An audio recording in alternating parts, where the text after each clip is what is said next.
নমস্কার বন্ধুরা, ঐশীস কিচেনে সবাইকে জানাই স্বাগত। আজ আমি একটা নতুন রেসিপি নিয়ে চলে এসেছি। আজ আমি দেখাবো টমেটো কেচাপ। এখন তো বাজারে টমেটো খুবই সস্তা আর প্রচুর পরিমাণে টমেটো বাজারে পাওয়া যাচ্ছে, তাই এই সময়ে আপনারা বাড়িতে এইভাবে টমেটো কেচাপ বানিয়ে সারা বছর সংরক্ষণ করে খেতে পারবেন। এইভাবে যদি বানান তাহলে টমেটো কেচাপ নষ্ট হবে না। তাহলে দেখুন রেসিপিটি। প্রথমেই দেখুন গ্যাসে কড়া বসিয়ে দিয়ে এর মধ্যে আমি 2 কাপ পরিমাণে বা 2.5 কাপ পরিমাণে জল দিয়েছি। এর মধ্যে দিয়ে দিলাম গোটা গরম মশলা, এলাচ, দালচিনি, লবঙ্গ, আর দিয়ে দিলাম গোটা জিরে। 1/2 টিস্পুন গোটা জিরে আমি এর মধ্যে দিলাম। এরপর এর মধ্যে দিয়ে দেব স্টার অ্যামোনি। এগুলোকে আমি বেশ কিছুক্ষণ ফুটিয়ে নেব। এই জলটা ফুটিয়ে অর্ধেক করে নেব। ভালো করে আমি ফুটিয়ে নিয়ে এই জলের মধ্যে ফ্লেভারটা আসবে সেই সময় পর্যন্ত ফুটিয়ে নিয়েছি। তারপর এটাকে ছেঁকে ওই একই কড়ার মধ্যে আমি আবার ঢেলে দিলাম। তারপর দেখুন কেটে রাখা টমেটো দিয়ে দেব। টমেটোগুলোকে আমি একটু বড় বড় করে কেটে নিয়েছি, আপনারা আপনাদের পছন্দ মতো কাটবেন।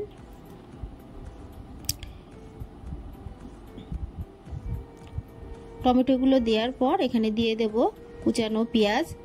2টো মিডিয়াম সাইজের কুচানো পেঁয়াজ দিয়ে দিলাম। তারপর দিয়ে দেব রসুন, 5 থেকে 6 কোয়া রসুন আমি এর মধ্যে দিয়ে দিলাম। এরপর দিয়ে দেব আদা, দিয়ে দেব একটা বিটরুট। এই বিটরুটটা দিলে কালারটা সুন্দর আসবে, কোনো রকম কালার দেয়া ছাড়াই দেখবেন কালারটা ভালো লাগবে। তাই আপনারা অবশ্যই এই সময় বানালে বিটরুট ঘরে থাকলে একটা বিটরুট কুচিয়ে এর মধ্যে দিয়ে দেবেন। দিয়ে দেব 1 টিস্পুন লবণ, দিয়ে ঢাকা চাপা দিয়ে আমি কিছুক্ষণ রেখে দেব। কিছুক্ষণ পর ঢাকাটা তুলে আমি এগুলোকে আবার নাড়ব। তবে এই সময় আমি দিয়ে দিলাম 3টে শুকনো লঙ্কা, এটা ঝালের জন্য দিলাম। তো আপনারা যদি একটু ঝাল ঝাল বেশি করতে চান তাহলে আপনাদের স্বাদ মতো ঝালটা দেবেন। দিয়ে ভালো করে নেড়ে নিলাম। আবারও ঢাকা চাপা দিয়ে আমি কিছুক্ষণ জ্বালিয়ে নেব। ঢাকাটা তুলে আবারও আমি ভালো করে নাড়ব। গ্যাসের ফ্লেমটাকে এই সময় হাই রাখবেন, লো ফ্লেমে করবেন না, হাই ফ্লেমে করবেন।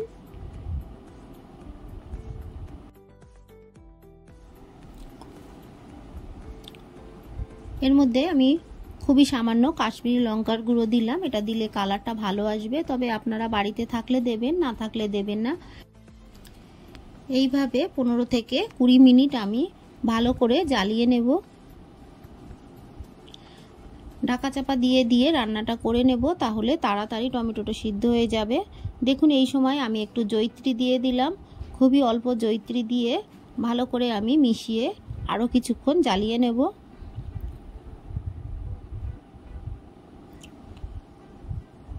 কুড়ি মিনিট জ্বালিয়ে নিয়ে তারপর আমি এটাকে ঠান্ডা হতে দেব।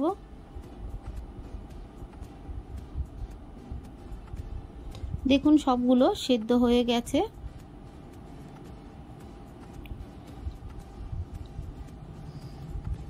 ভালো করে সবকিছু আমি সিদ্ধ করে নিলাম। তারপর আমি ঠান্ডা হতে দিলাম। দেখুন ঠান্ডা করে নিয়ে তারপর আমি মিক্সার জারের মধ্যে দিয়ে দিচ্ছি। খুব ভালো করে মিহি পেস্ট করে নেব।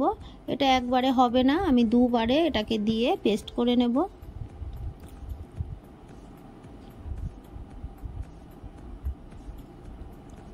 ভালো করে পেস্ট করে নিয়ে তারপর দেখুন একটা ছাঁকনি দিয়ে এইভাবে ছেঁকে ছেঁকে আমি ভালো করে পরিষ্কার করে নেব।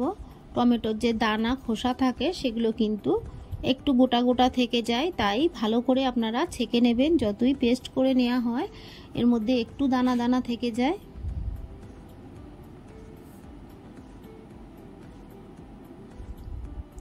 দেখুন আমি ছেঁকে নিয়েছি, এখানে কতটা দানা আর খোসা রয়েছে এগুলোকে আমি ফেলে দেব।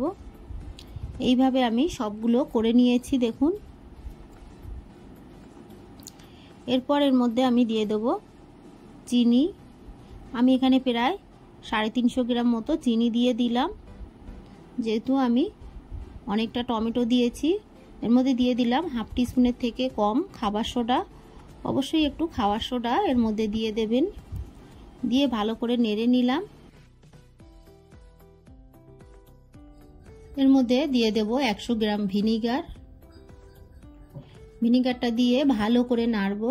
মিষ্টিটা আপনারা একটু চেখে দেখে নেবেন, যদি লাগে তাহলে আরও একটু দিয়ে দেবেন। দিয়ে দিলাম স্বাদ অনুযায়ী বিট লবণ, হাফ টিস্পুনের থেকেও একটু বেশি বিট লবণ আমি দিয়ে দিলাম। দিয়ে ভালো করে বেশ কিছুক্ষণ এইভাবে নেড়ে নেব। আমি যে জিনিসগুলো ব্যবহার করলাম প্রত্যেকটা জিনিসই কিন্তু আপনারা দেবেন, তাহলে টমেটো কেচাপ পারফেক্ট হবে আর বছর জুড়ে সংরক্ষণ করতে পারবেন। এইভাবে বেশ কিছুক্ষণ ফুটিয়ে ফুটিয়ে টমেটো কেচাপটাকে ঘন করে নিতে হবে।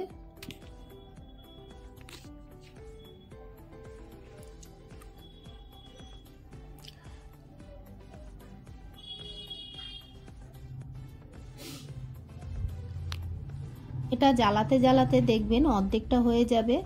এটা হয়ে গেছে কি করে বুঝবেন সেটাও আমি আপনাদের বলে দেব। দেখুন একটা প্লেটে আপনারা এইভাবে একটু নেবেন, তারপর এটা দেওয়ার পর যদি দেখেন জল বেরোচ্ছে না তাহলে বুঝবেন এটা হয়ে গেছে। আমার এটা দিয়ে আর জল বেরোচ্ছে না, এটা হয়ে গেছে। আমি গ্যাসের ফ্লেমটাকে অফ করে দেব। আমার এই সহজ রেসিপিটি আপনাদের ভালো লাগলে প্লিজ আমার চ্যানেলটিকে সাবস্ক্রাইব করে পাশে থাকা বেল আইকনটি ক্লিক করে দেবেন, তাহলে আমি যখন কোনো নতুন ভিডিও ছাড়বো সঙ্গে সঙ্গে আপনাদের কাছে পৌঁছে যাবে। রেসিপিটি ভালো লাগলে একটা লাইক করতে ভুলবেন না। রেসিপিটি কেমন লাগলো আমাকে কমেন্ট করে জানাবেন। ভালো থাকবেন, সুস্থ থাকবেন, আবার দেখা হবে পরের ভিডিওয়। পুরো ভিডিওটা দেখার জন্য সবাইকে জানাই অসংখ্য অসংখ্য ধন্যবাদ।